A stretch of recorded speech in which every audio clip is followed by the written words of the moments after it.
Friends, Jayanagar మన Srinivasa township venture. Current, CC roads, drainage, pump connection. అక్కడ greenery కనిపిస్తుంది. Greenery ఒకసారి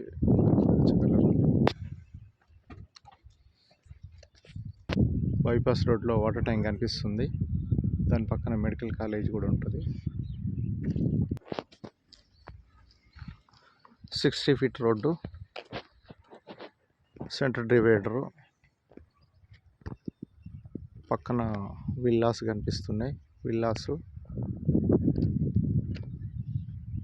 ఇళ్ళకి దగ్గరలో రెడీ టు కన్స్ట్రక్షన్. డెవలప్మెంట్స్ అన్నీ కూడా బాగున్నాయి. కావున ఒకసారి గమనించండి.